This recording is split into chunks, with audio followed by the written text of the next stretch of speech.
باب گرامی قدر قرآن مجید فرقان حمید کی سورہ محمد کی آیت نمبر 31 میں نے آپ کے سامنے تلاوت کی ہے۔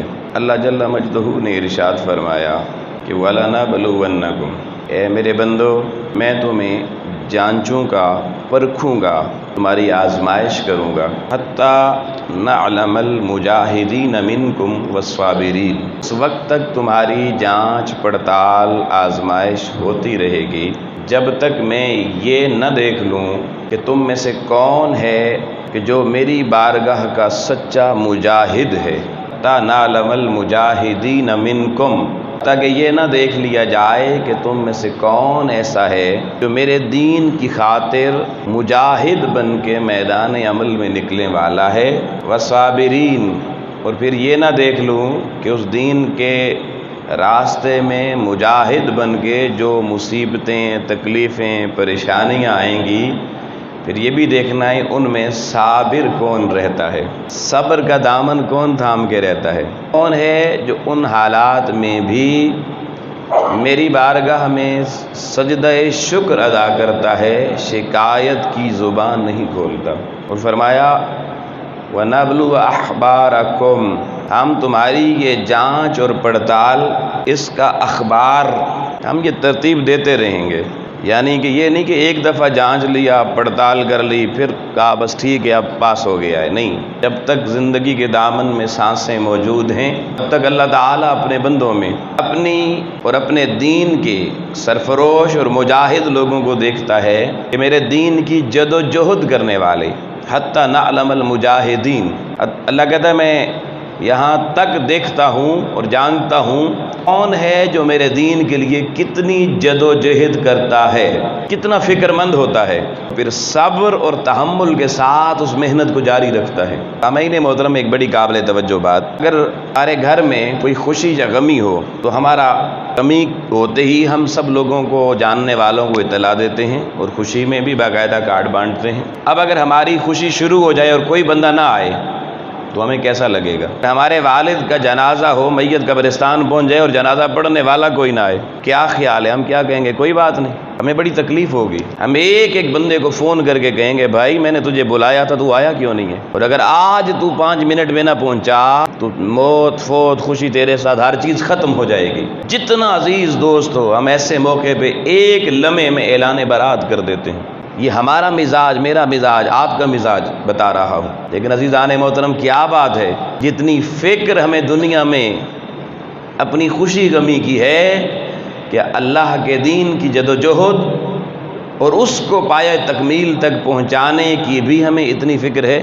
کوئی مسجد کا امام ہے تو اس کو بس اتنا پتہ ہے بھائی ٹائم ہو گیا، مصلی پہ نماز پڑھا دینی ہے، مقتدی ہو یا نہ ہو کنسرن نہیں۔ ہر جمعے کو جمعہ ہوتا ہے، خطبہ ہوتا ہے، 50 سال ہو گئے مسجد بنی ہوئی ہے، خطبے ہو رہے ہیں اور خطبہ دیواریں سن رہی ہیں، لوگ نہیں ہیں، پریشانی نہیں کسی کو۔ میں نے نہیں کبھی کسی کو پریشان دیکھا، نہ مسجد کی کمیٹیوں کو پریشان دیکھا، نہ مسجد کے مولویوں کو پریشان دیکھا، کنسرن نہیں ہے۔ کیوں؟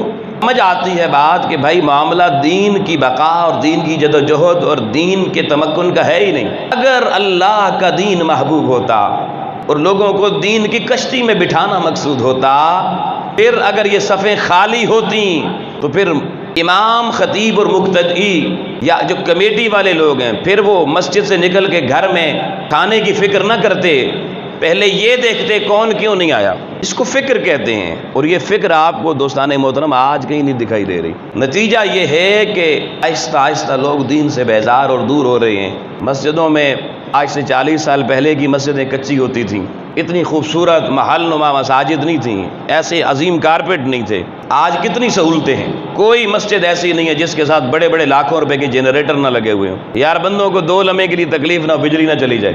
آسائشیں بڑھ گئیں، لوگ رخصت ہو گئے اور فکر نہیں ہے۔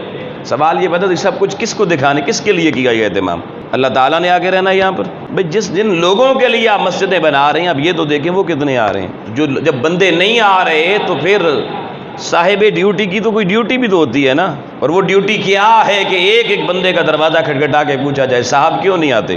اب جب سچ سامنے آئے گا تو پتہ چل جائے گا کہ سودا بیچنے والے کی غلطی ہے یا سودا خریدنے والے کی غلطی ہے۔ اور ہمارا تو یہ ایک خیال نہیں، یقین ہے کہ سودا کھرا ہو تو بکا کرتا ہے، سودا کھرا ہو تو بکتا ہے۔ اللہ تعالیٰ نے تو دیکھیں ہمیں قرآن مجید میں بتا دیا، بھائی تمہیں تو اس آزمائش کی بھٹی سے گزرنا ہے۔ دین کے نعرے لگانے والوں، مجھے اللہ کہتا ہے نعرے نہیں چاہیے، میں نے دیکھنا ہے حتی نعلم المجاہدین منکم، تم میں سے کون ہے جو میرے دین کے لیے مارا مارا پھرتا ہے، فردن فردن محنت کرتا ہے، اور اس محنت کے نتائج پانے کے لیے جو اسے صبر کرنا پڑتا ہے، اس صبر کے پیمانے پر کون تلتا ہے۔ اللہ کہتا ہے تم دنیا کی اخبار پڑھتے ہو، وَنَبْلُ أَخْبَارَكُمْ، تمہارا اخبار میں بھی بنا رہا ہوں، ساری خبریں، روزانہ میرے دین کے لیے کتنی محنت کرتے ہو، ہر جمعے کتنی محنت کرتے ہو، ہر نماز کی دعوت کے لیے کتنی محنت کرتے ہو، یہ اخبار میں بھی ترتیب دے رہا ہوں۔ تمہیں دنیا کے اخبار کی تو فکر ہے میرے گھر میں آیا یا نہیں، تمہیں کبھی اس بات کی بھی خبر ہے کہ اللہ جو خبریں چھاپ رہا ہے، جو بنا رہا ہے اخبار، اس میں ہم کہاں پہ کھڑے ہیں، ہماری خبریں کیا لگ رہی ہیں؟ تو آؤ دوستان محترم، بات صرف اتنی ہے، دنیا میں کوئی بھی کام نتیجہ خیز ہوتا ہے مگر محنت کرنے کے ساتھ مشروط ہے، بغیر محنت کے نتیجے نہیں آتے۔ جن لوگوں نے نام کمایا، جو آج ہزار سال گزر گئے، آج بھی ان کے نام لے کر انسانی آنکھیں محبت سے جھک جایا کرتی ہیں، ادب سے، وہ لوگ وہی آدمی ہیں جو چپ کر کے بیٹھ نہیں گئے کہ بس اللہ بھیج دے گا بندے تو کام ہو جائے گا، نہیں، وہ میدان عمل میں نکلے، انہوں نے اللہ کے دین کے لیے محنت کی، انہوں نے اللہ کے دین کے وہ صحیح پکے ترجمان بنے، انہوں نے دین کی ترجمانی میں کمی نہیں آنے دی۔ رب رحمان نے کہا تم نے میرے دین کے ساتھ سودا کیا ہے نا، اس کے لیے محنت میں کمی نہیں آنے دی، قیامت تک جب تک دنیا میں میرے نام کے جھنڈے بلند ہوتے رہیں گے، تمہاری دنیا تمہارے نام کے ڈنکے بھی بجاتی رہے گی، اس لیے وہ لوگ زندہ ہو گئے۔ یاد رکھیے دو چیزیں بہت ضروری ہیں، میں اپنے موضوع کی طرف آ رہا ہوں مگر کچھ بنیادی چیزیں آپ کے سامنے رکھ رہا ہوں۔ سب سے پہلے عقیدہ جب آپ پیش کرتے ہیں تو عقیدے کو ان دلائل اور براہین کے ساتھ پیش کیا جائے کہ جن دلائل کے پیچھے صرف کہانیاں نہ ہوں، وہ دلائل انسانی عقل سے لے کر علم اور تیقن کی سطح پر ہر بندے کو مکمل طور پہ جو دلائل ہر لحاظ سے بندے کے اندر یقین کی قوت پیدا کر سکیں، اس کی کمزوریاں دور کر سکیں۔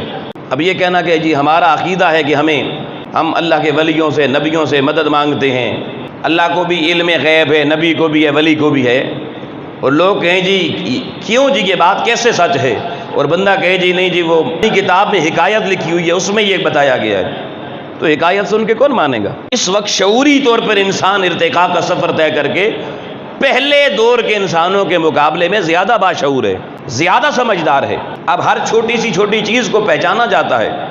میں آپ جب بچپن میں تھے، ہم اپنے ماں باپ کچھ بھی کہہ لیتے تھے، بس سر جھکا کے سن لیتے تھے، جواب ہی کوئی نہیں آتا تھا۔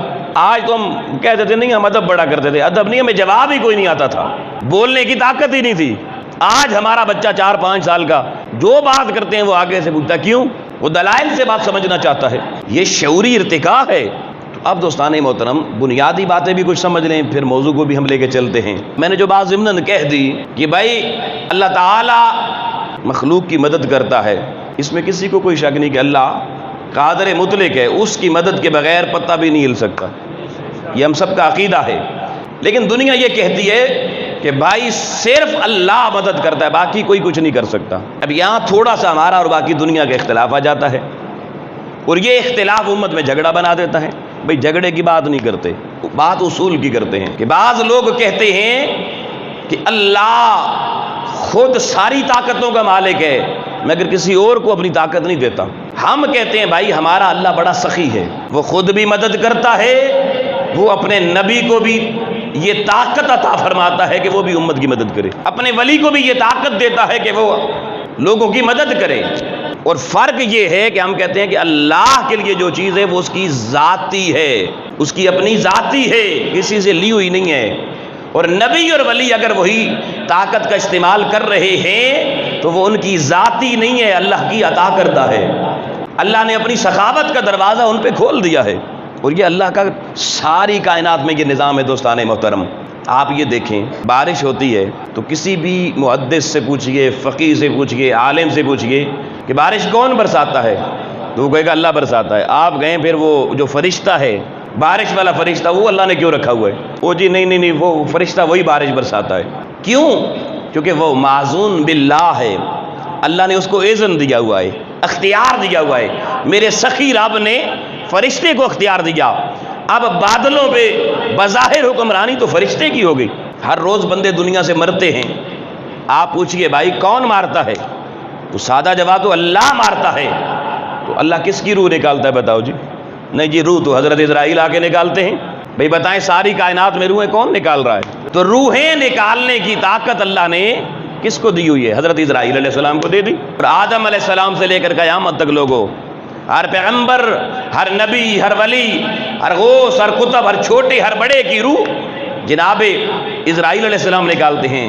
مگر ہاں ساری کائنات میں ایک شخصیت ایسی ہے جس کی روح نکالنے کی اجازت اسرائیل کو نہیں ملی. یہ بھی بتا دوں، اختیار اللہ نے اس کو دیا ہوا ہے. مگر کائنات کی ایک بی بی ایسی ہے کہ جس کے بارے میں، جس کی حیا کا لیول یہ تھا کہ اللہ نے اسرائیل کو کہا نہیں، میرے محبوب کی لخت جگر حسین کی ماں ہے، اس کی روح نے نکلنا ہے. اسرائیل پیچھے ہٹ جا، میں رب اپنی قدرت سے بی بی کی روح خود نکالوں گا. اختیار اس کو دیا ہوا ہے. لیکن کسی کا پھر پردہ اس لیول کا ہے کہ نہیں، کہا تو نے نہیں جانا، اس دروازے پہ تجھے جانے کی اجازت نہیں. اللہ نے اپنی قدرت سے نکالی.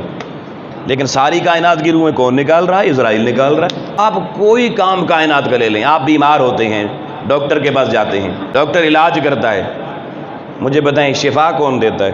تو بھائی علاج کا مقصد کیا ہے؟ شفا ہے. کہتے ہیں جی فلانے ڈاکٹر کے ہاتھ میں بڑی شفا ہے، کہتے ہیں یا نہیں؟ فلانے ڈاکٹر کے ہاتھ میں بڑی شفا ہے. کبھی فتویٰ لگا یہ شرک ہو گیا؟ بھائی شفا دینے کی اصل طاقت تو اللہ کے پاس ہے. مگر اللہ نے کائنات کے دانا حکیموں ڈاکٹروں کو اپنی سخاوت کے تحت شفا کا ملکہ ان کو دے دیا ہے. وہ علاج کرتے ہیں، بندہ ٹھیک ہو جاتا ہے. تو ساری کائنات کی بیماریاں ڈاکٹر دور کر رہے ہیں. ہوائیں فرشتے چلا رہے ہیں، بادل بارش کا نظام فرشتے چلا رہے ہیں، وہی فرشتے لے کے آ رہے ہیں. تو سارے کام اللہ اپنی مخلوق سے لے رہا ہے. اللہ نے تو ساری ڈیوٹیاں بانٹ رکھی ہیں. پھر ایک سوال یہ پیدا ہوتا ہے کہ پھر تو رب فری ہو گیا نا جی، پھر اللہ کے پلے کیا رہا؟ پھر رب کیا کرتا ہے جب سارے کام مخلوق نے کرنے ہیں، ڈیوٹیاں لگی ہوئی ہیں؟ تو پھر رب کیا کرتا ہے؟ آؤ لوگوں میں بتاتا ہوں رب کیا کرتا ہے. رب دو کام کرتا ہے. رب کتنے کام کرتا ہے؟ دو کام خود کرتا ہے. وہ کسی اور کو اجازت اس نے نہیں دی ہوئی. ہاں اوروں کو بھی کہا تم بھی کرو، ایک معاملہ دوسروں پہ بھی چھوڑا، مگر ایک معاملہ فقط اپنے اوپر چھوڑا. دو کام میرا رب کرتا ہے. ایک وہ کہتا ہے بندو جب تمہارے مسئلے دنیا میں کوئی حل نہ کرے، تم دعا کے لیے میری چوکھٹ بھی آ جایا کرو. ہاتھ اٹھا کے لب ہلانا تمہارا کام ہے، سننا میرا کام ہے. اس نے کہا میں ایک دعا سنتا ہوں. مولا اور کیا کام کرتا ہے؟ فرمایا سارے بندوں کی ایک میں رب دعا سنتا ہوں، دوسرا ساری کائنات کے لوگوں کو بھی کہتا ہوں، خود بھی اپنے محبوب محمد پہ درود پڑھتا ہوں. ایک دعا سنتا ہوں، ایک درود پڑھتا ہوں. بس میں یہ دو کام کرتا ہوں، باقی ساری ڈیوٹیاں بانٹ رکھی ہیں. اب آپ توجہ کریں. کہتے جی نبی کے پاس علم نہیں ہے، نبی کے پاس علم نہیں ہے. جی علم اللہ کے پاس ہے. نبی کیا جانتا ہے؟ کچھ بھی نہیں جانتا جی. ہم نے کہا بابا کیوں نہیں جانتا؟ اس نے کہا دیکھو جی جبریل آیا تھا، اس نے کہا تھا اقرا، پڑھیے. تو اگر حضور پڑھے ہوئے ہوتے نا تو آگے سے پڑھتے. حضور نے پڑھا، حدیث میں لکھا ہوا نہیں پڑھا. میں نے پوچھا یار نہیں ممکن ہے ویسے ہی نہ پڑھا ہو؟ اس نے کہا نہیں جی میں نے مکے کے سارے اساتذہ کی تاریخ دیکھی ہے، حضور نے کسی استاد کے پاس نہیں پڑھا. پیدا تو مکے میں ہوئے. چلو پھر سوچا شاید ہجرت کر کے مدینے میں پڑھ لیا ہو.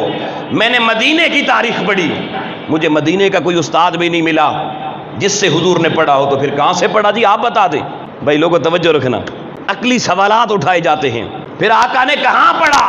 اب میں سادہ سی مثال دے رہا ہوں بات سمجھانے کے لیے. میں ابھی آپ کے سامنے آیا ہوں جمعے کا خطبہ دینے کے لیے، ممبر پہ بیٹھا ہوں. اگر کوئی بندہ یا پچھلی صف میں سے دوسرے بندے کو کہے، ساتھ والے کو، کہ یار یہ جو بندہ سامنے بیٹھا تقریر کر رہا ہے یہ جاہل ہے، اس کے پاس کوئی علم نہیں ہے. اور دوسرا بندہ کہے بھائی تو نے اسے جاہل کہا ہے، بتا تیرے پاس دلیل کیا ہے؟ دلیل کیا ہے؟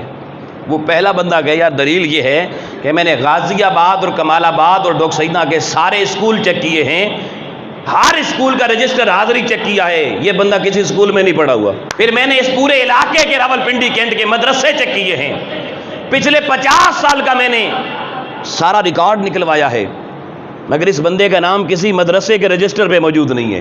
تو دیکھو نا یار جب یہ کسی مدرسے میں بھی نہیں گیا، جب کسی اسکول میں بھی نہیں گیا، تو کیا پھر مانا نکلا کہ بندہ ان پڑھ ہے، جاہل ہے۔ اب دوسرا بندہ اگر سیانہ ہو، عقل مند ہو، اور وہ پہلے بندے سے پوچھ لے بتا یہ بندہ جمعہ پڑھانے کے لیے، خطبہ دینے کے لیے آتا کہاں سے ہے، رہتا کہاں پر ہے؟ وہ کہ یار رہتا تو اسلام آباد میں ہے۔ تو وہ کیا کہے گا؟ وہ بندہ کہے گا یار پھر اپنی عقل کو ہاتھ مار، تو غازی آباد کے اسکول چیک کرتا رہا، تو بکرا منڈی کمال آباد کے مدرسے چیک کرتا رہا کہ اس کا نام ان کے رجسٹروں میں ہے یا نہیں۔ اگر تو نے اس بندے کا علم چیک کرنا تھا تو تجھے یہاں کے مدرسے، یہاں کے اسکول چیک کرنے کی ضرورت نہیں تھی، یہ جہاں رہتا ہے اسلام آباد کے اسکول جا کے چیک کرتا، وہاں کے مدرسے جا کے چیک کرتا، پھر تجھے اس کا نام نہ ملتا، تو اعتراض کرتا، بات سمجھ میں آتی۔ لوگوں بلا تشبیہ بلا مثال جو یہ کہتے ہیں کہ میرے محبوب کچھ نہیں جانتے، جبریل نے اقرا کہا، محبوب نے پڑھا نہیں، میں کہتا ہوں وہ مکے کے مدرسے چیک نہ کرو، وہ مدینے کے سکول چیک نہ کرو، میرے نبی کا علم چیک کرنا ہے تو یہ دیکھو نبی آیا کدھر سے ہے۔ میں نے رب سے پوچھا میرے رب تو ہی بتا دے میرا نبی کہاں سے آیا؟ اس نے کہا قرآن کھول۔ قرآن کھولا، اللہ نے بتایا قد جاءکم من اللہ، اللہ اکبر۔ کہا یہ مکے سے نہیں آیا، یہ مدینے سے نہیں آیا، یہ من اللہ، اللہ کے پاس سے آیا ہے۔ تو مولا جب آیا تیرے پاس سے ہے، دنیا کہتی ہے مکے میں کیوں نہیں پڑھا، مدینے میں کیوں نہیں پڑھا؟ اس نے کہا میں نے اس کا جواب بھی قرآن میں دے دیا ہے، الرحمن علم القرآن، فرمایا مصطفیٰ کو بھیجا، بعد میں عرش پہ بٹھا کے قرآن سکھایا پہلے۔ میں نے اپنے عرشوں پہ بٹھا کے محبوب کو سکھایا پہلے ہے، بھیجا بعد میں ہے۔ تو نبی کا علم چیک کرنا ہے تو پوچھ رب سے، پھر تجھے یا عرش پہ جانا پڑے گا یا رب کے ساتھ رابطہ کرنا پڑے گا، پھر جواب نہ ملے پھر مجھے بتا، پھر دلیل کی بات کرنا۔ تو نبی جہاں سے آیا ہے علم بھی وہیں سے پڑھ کے آیا ہے۔ دیکھیے نا آپ کا یہاں غازی آباد کا کوئی اسکول ہو، ہائی اسکول ہو، اور میں یہاں پر ہوں، مجھے قاری تاج مکی صاحب بتائیں کہ جناب ہمارے یہاں اسکول میں ہیڈ ماسٹر صاحب آئے ہیں، بڑا شریف ہیڈ ماسٹر آیا ہے جی، داڑھی بھی رکھی ہوئی ہے، 5 وقت کا نمازی بھی ہے، تسبیح بھی پڑھتا رہتا ہے، ٹوپی بھی پہنتا ہے، بڑا پرہیزگار ہے۔ میں پوچھوں قاری صاحب یہ بتائیں ہیڈ ماسٹر صاحب پڑھے ہوئے کتنے ہیں؟ قاری صاحب کہ نہیں جی پڑھے تھے کوئی نہیں، ان پڑھ۔ آپ غازی آباد والوں مجھے بتاؤ ایسا ہیڈ ماسٹر تمہیں قبول ہوگا اپنے بچوں کے لیے؟ بولیے نا جی، قبول ہوگا؟ نہیں ہوگا۔ آؤ 14 صدیاں بعد امتیوں تمہیں اپنے سکول کا ان پڑھ ہیڈ ماسٹر قبول نہیں ہے، 14 صدیاں پہلے امت کی ہدایت کے لیے اللہ نبی کو ان پڑھ کیسے قبول کر سکتا ہے؟ تمہاری عقل اتنی بڑی ہو گئی کہ نیکی کے ساتھ ہیڈ ماسٹر کو نہیں تولتے، علم کے ساتھ تولتے ہیں۔ کتنا پڑا ہوا ہے؟ تو اللہ 14 صدیاں پہلے جاہل عرب گنواروں میں محبوب بھیج رہا ہے تو کیا ان پڑھ بھیج دے گا؟ یہ پیمانہ کہاں سے لے لیا دنیا نے؟ مگر آؤ لوگوں بتانا چاہتا ہوں، میں بات کر رہا تھا امتحان کی اور مقام کی، لوگوں کو یہی فرق سمجھ نہیں آیا، مغالطہ تب کھا گئے۔ یہ فرق سمجھ آ جاتا مغالطہ نہ لگتا۔ توجہ رکھنا، ابو جہل سب سے پہلے میرے نبی کو لا علم اور جاہل سمجھنے والا ابو جہل تھا، اس کا نام ہی ابو جہل تب پڑا، اس نے حضور کو لا علم سمجھا، اور اس نے ایک دفعہ پلان بنایا، منصوبہ بنایا کہ یار یہ نبی تو لگتا ہے پڑھا ہوا نہیں ہے، یہ جادو کرتا ہے ہمارے اوپر، تو زمین پر جادو چل جاتا ہے، تو کوئی بڑا سا عالم بلاتا ہوں، پڑھا لکھا ہوا ماسٹر بلاتا ہوں، ذرا اس نبی سے مناظرہ کروا دیتا ہوں، کیونکہ یہ ہے ان پڑھ، یہ پڑھتا نہیں ہے، یہ پڑھا لکھا ہوا نہیں ہے، تو بس کیا ہوگا پھر پول کھل جائے گا۔ وہ یمن میں گیا، یمن میں، اور وہاں سے ایک بڑے پڑھے لکھے ماسٹر صاحب حبیب یمنی کو پکڑ کے لے آیا، اور اس کو کہا یار اس نبی نے دعویٰ نبوت کا کیا ہے، جانتا کچھ نہیں ہے۔ حبیب یمنی لوگوں، وہ حضور علیہ السلام کے سامنے آیا، اس نے کہا میں نے سنا ہے آپ نے نبوت کا دعویٰ کیا ہے؟ آپ نے کہا میں نے دعویٰ کیا ہے۔ اس نے کہا اچھا، میں نے یہ بھی سنا آپ جادو بہت کرتے ہیں۔ آپ نے کہا لا حول ولا قوہ، میں جادو نہیں کرتا۔ اس نے کہا اچھا مجھے یہ تو پتا ہے کہ زمین پہ جادو چلتا ہے، آسمان پہ نہیں چلتا۔ ایسا کریں اگر آپ سچے نبی ہیں تو ابھی دن کا وقت ہے، دوپہر کا وقت ہے، آپ اشارہ کریں رات ہو جائے، اور رات ہونے کے بعد چاند نکل آئے، اور چاند بھی ہلال کا نہ ہو، 14ویں کا ہو، بدر ہو، 14ویں کا چاند ہو، اور صرف چاند نکالنا نہیں ہے کیونکہ وہاں جادو نہیں چلتا اوپر، پھر چاند کو توڑنا بھی ہے، دو ٹکڑے کرنے ہیں، اور وہ دو ٹکڑے جھک کے محبوب اے نبی تیرے قدموں میں آ کے تیری بارگاہ میں سلام کریں، واپس بھیج کے جوڑ دے، تیری نبوت کو مان جائیں گے۔ حبیب یمنی مناظرہ کرنے کے لیے آنے والا یہ شرط میرے محبوب کے سامنے رکھتا ہے۔ آقا علیہ السلام نے کہا چلو ٹھیک ہے بھائی، اگر یہ دلیل تمہیں چاہیے تو ہم دے دیتے ہیں۔ آپ صلی اللہ علیہ وسلم نے دن کے وقت لوگوں کو اشارہ کیا، دن رات میں بدل گیا، 14ویں کا چاند طلوع ہو گیا۔ آقا علیہ السلام نے 14ویں کے چاند کو لوگوں اپنی انگلی کا اشارہ کیا، چاند دو ٹکڑوں میں ٹوٹ کے ایک دائیں طرف جھک کے مصطفیٰ کے قدموں میں آ گیا، ایک بائیں طرف جھک کے حضور کے قدموں میں آ گیا۔ آقا کے قدموں میں سلامی کی، آقا نے واپس اشارہ کیا، چاند اپنی جگہ پہ جڑ گیا، رات بدل گئی دن میں۔ حبیب یمنی نے کلمہ پڑھا یا نہ پڑھا یہ میرا موضوع ابھی نہیں ہے، مگر میں جو بات بتانا چاہتا ہوں دوستان محترم، اس کائنات میں سب سے پہلے میرے محبوب کو ان پڑھ سمجھنے والا جانتا کوئی نہیں ہے۔ ابو جہل تھا، اس کی اولاد آج بھی موجود ہے، مگر ایک طرف میرے محبوب کی انگلی اٹھی، دن رات میں بدلا، چاند ٹکڑے ہو کے زمین بھی آیا، واپس اپنی جگہ پہ جا کے جڑ گیا۔ ایک طرف یہ معاملہ ذہن میں رکھیے، دوسری طرف طائف کا بازار ہے اور دشمن حضور کے گلے میں چادر کا پھندا ڈالتا ہے، میرے محبوب کو طائف کی گلیوں میں گھسیٹتا ہے۔ پھر ایک ظالم آتا ہے، وہ اونٹ کی اوجری اٹھا کر حضور کے جسد نازک کے اوپر پھینک دیتا ہے۔ آقا علیہ السلام لہولہان ہو گئے، مگر نہ اوجری پھینکنے والا زمین کے اندر گڑا، نہ گلے میں چادر کا پھندا ڈالنے والا زمین نے اس کو کھایا۔ لوگ کہتے ہیں اگر نبی کے پاس طاقت اور اختیار ہوتا تو اوجری والے کو اوجری اوپر نہ پھینکنے دیتے، زمین میں دسا دیتے۔ گلے میں چادر ڈالنے والے کو میرے محبوب چادر نہ ڈالنے دیتے، اشارہ کرتے، زمین میں گڑ جاتا۔ تو لوگ کہتے ہیں جی او جی اسی اس روایت نو نہیں منتے چینل ہی ایتھے تک ہو نا جی، کدھر ہے طاقت، کہاں اختیار؟ آؤ لوگوں میں بتانا چاہتا ہوں، ایک طرف اللہ نے دنیا کو دکھایا، محبوب کی انگلی کے اشارے سے چاند ٹکڑے ہو کے زمین پر آ گیا۔ چاند دور تھا، یہ اوجری پھینکنے والا دور تھا، لاکھوں میل کی مسافت پہ چاند ہے، اوجری والا 4 فٹ کے فاصلے پر ہے، لاکھوں میل کی مسافت پہ چاند ہے، گلے میں پھندا ڈالنے والا 2 فٹ کی مسافت پر ہے۔ اسے کچھ نہ ہوا، وہ ٹوٹ کے زمین پہ اتر آیا۔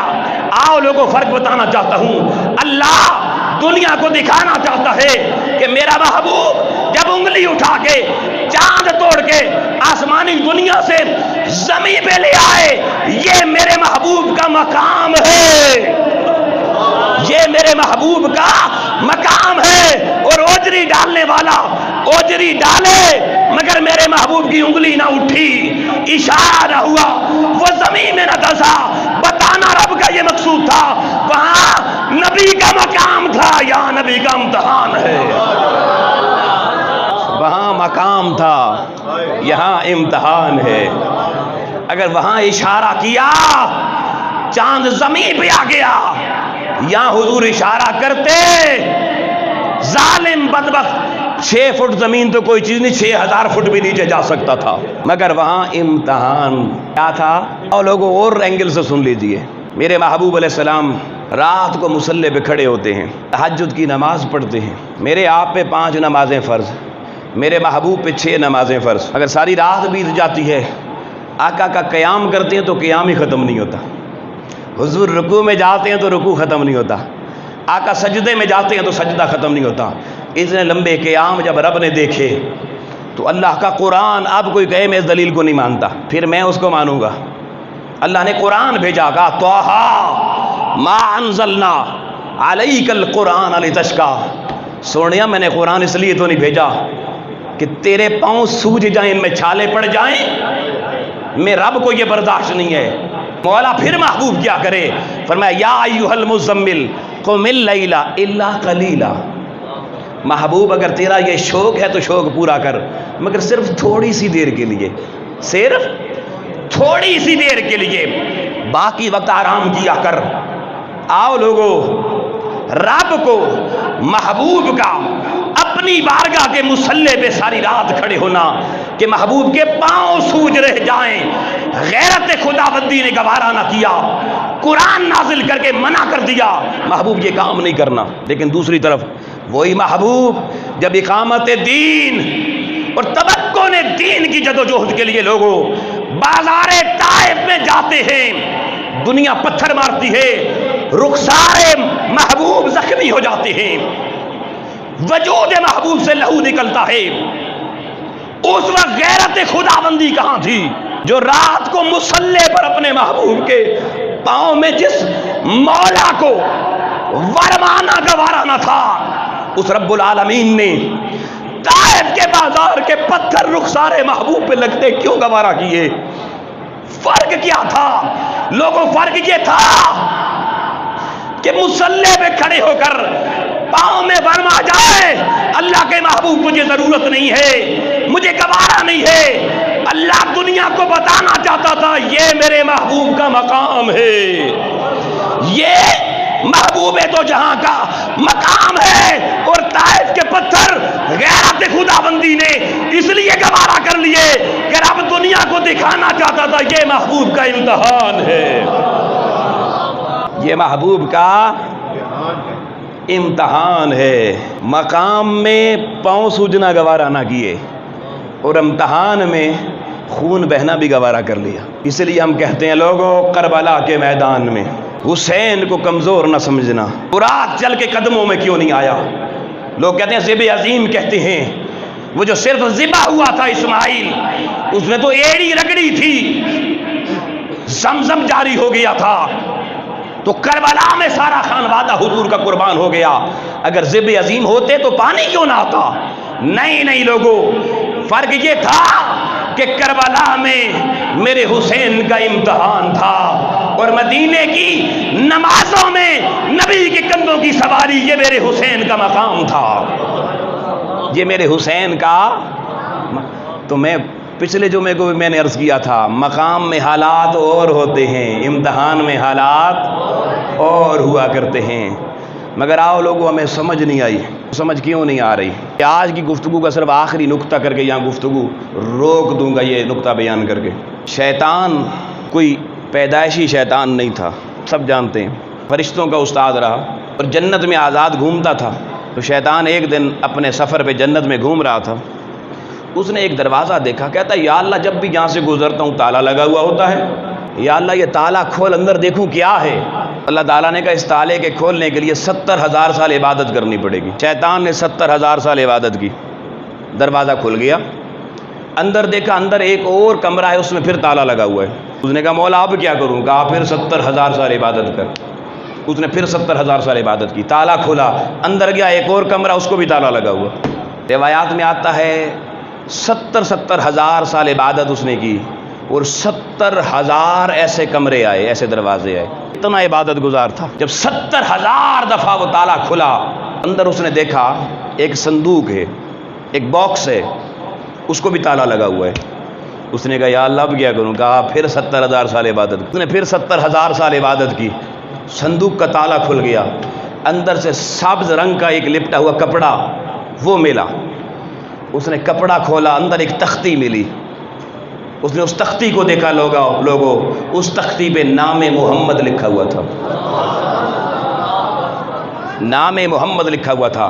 جب حضور کے نام کو دیکھا تو چڑ گیا، کہنے لگا اللہ اتنی عبادت کروائی اس کو دکھانے کے لیے؟ بس یہ نام دکھانا تھا، اتنی عبادت کروائی؟ کہا مردود، بے ایمان، میرے محبوب کے نام کو دیکھ کے ناک چڑھاتا ہے، جا وقت آئے گا تو شیطان بنے گا۔ بھائی توجہ رکھنا، جو نقطہ دے رہا ہوں بڑا اہم ہے۔ میں ایک بزرگ کے پاس گیا، میں نے کہا بابا جی بڑے بڑے راز آپ سے سنتے ہیں، یہ بتائیں جب شیطان بننا تھا اتنے سال فرشتوں کو ساتھ رہا، فرشتوں کو بھی نہیں پتا چلا، تو شیطان کا شیطان ہونا ظاہر کیوں نہیں ہوا پہلے؟ تو بابا جی نے بڑے خوبصورت جواب دیا، انہوں نے کہا بیٹا، بھائی جملہ سننا، انہوں نے کہا بیٹے یہ جو عبادت ہے نا یہ بڑے بڑے شیطانوں کو اپنے اندر چھپا لیتی ہے۔ نہیں سمجھ آیا؟ فرمایا عبادت کا جبہ ایسا ہے نا یہ بڑے بڑے شیطانوں کو اپنے اندر چہرے چھپا لیتا ہے، اور عبادت سے وہ چہرے عیاں نہیں ہوتے۔ میں نے کہا حضور پھر شیطان کو پہچاننا ہو، میرے دور میں بھی بڑے شیطان ہیں، تو حضور کوئی نقطہ بتائیں کہ شیطان کو پہچان کیسے سکوں؟ فرمایا شیطان عبادت سے نہیں پہچانے جاتے، شیطان نبیوں ولیوں کی تعظیم اور ادب سے پہچانے جاتے ہیں۔ شیطان کے سامنے مولا حسین کا ذکر کرو، وہ مقابلے میں کسی کو لے آئے گا، تسبیحات بھی ہوگی، عبادت کا جبہ کبہ ہوگا. جب تک لوگوں کی عبادتیں دیکھتے رہو گے تم شیطان میں اور مسلمان میں فرق نہیں کر سکتے. اگر فرق کرنا ہے تو آؤ اصل سنیت کا عقیدہ تمہیں بتا رہا ہوں. یہ فرق تمہیں عبادتوں پر اور ماتھے کے سجدوں سے نہیں پتا چلے گا. یہ فرق کرنے کے لیے تمہیں ان شیطانوں لعینوں کے سامنے یا نبی کریم کی ناموس اور تعظیم کی بات کرنی ہوگی یا اللہ کے محبوب کے محبوبوں اور ولیوں کی تعظیم کی بات کرنی ہوگی. جو شیطان لباس عبادت میں چھپا ہوگا جیسے ہی ولیوں کی تعظیم کی بات آئے گی اس کی ناک ماتھے پہ آ جائے گی, منہ پہ تیوری چڑھ جائے گی. یہ تیوری چڑھنا بتا دے گا عبادت گزار تو ہے مگر بے ایمان شیطان ہے. اس لیے لوگوں ہمیں باتیں سمجھ نہیں آتی اور ہم ہر ایرے غیرے نتھو خیرے کے پیچھے ہاتھ باندھ کے چل پڑتے ہیں. پہچان پیدا کرو. لباس خضر میں یہاں سینکڑوں رہزن بھی پھرتے ہیں اور اس دور کے لیے بالخصوص کہہ رہا ہوں, جینے کی تمنا ہے تو پہلے پہچان پیدا کر. لوگوں داتا علی حجویری کا آپ نے صرف نام سنا ہے. میں حیران ہوتا ہوں, لاہور کی تاریخ پڑھو. داتا علی حجویری نے کوئی الیکشن لڑا؟ داتا علی حجویری منسٹر رہے, وزیر اعظم رہے. داتا کیسے بن گیا؟